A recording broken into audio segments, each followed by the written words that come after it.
به الگوی 13 در 10 سانتی متر احتیاج داریم.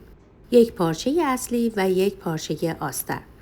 دو تا پارچه رو روبروی هم قرار میدیم. هر طرحی که دوست دارین رو روی کاغذ برش بزنید و روی پارچه آستر قرار بدید. روی اونو بکشید و جاش رو روی پارچه مشخص کنید. با سوزن دو تا پارچه رو روی هم فیکس میکنیم و حالا روی طرحمون باید دوخته بشه.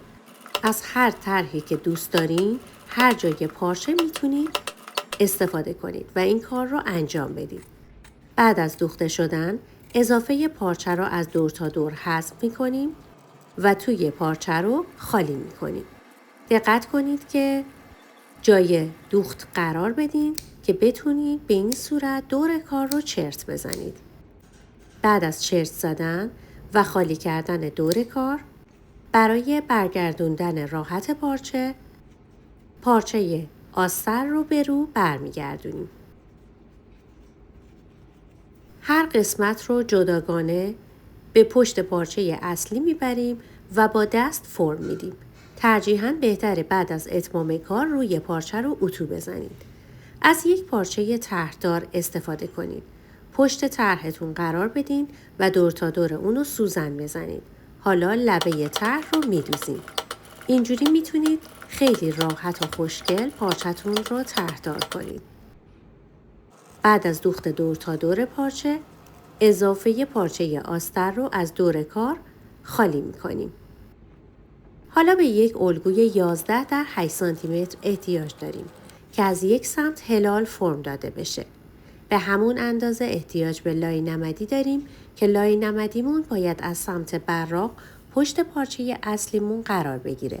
اتو بشه و در نهایت برای بندینک کناره کار احتیاج به یک پارچه 5 در 6 سانتی متری داریم که باید روی هم تا بشه و دو طرف اون دوخته بشه. بعد از دوخته شدن از وسط تاش میکنیم و کناره کار قرار میدیم. روی اون رو میدوزیم. من این کار رو یکم عقب‌تر انجام دادم که روی دوخت لای نمدیمون قرار بگیره.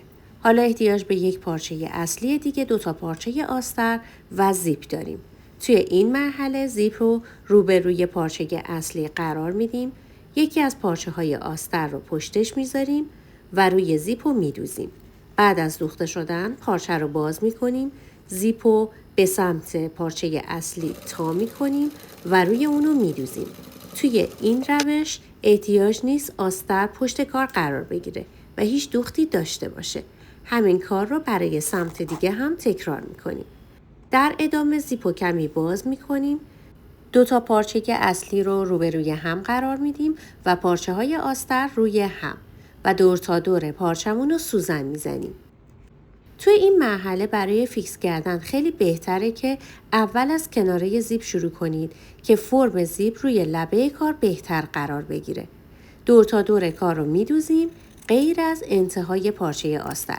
یادتون نره که انتهای پارچه آستر هم مثل پارچه اصلی باید کرو هلال داده بشه. حالا پارچمون رو به رو برمیگردونیم و روی اونو اتو میزنیم.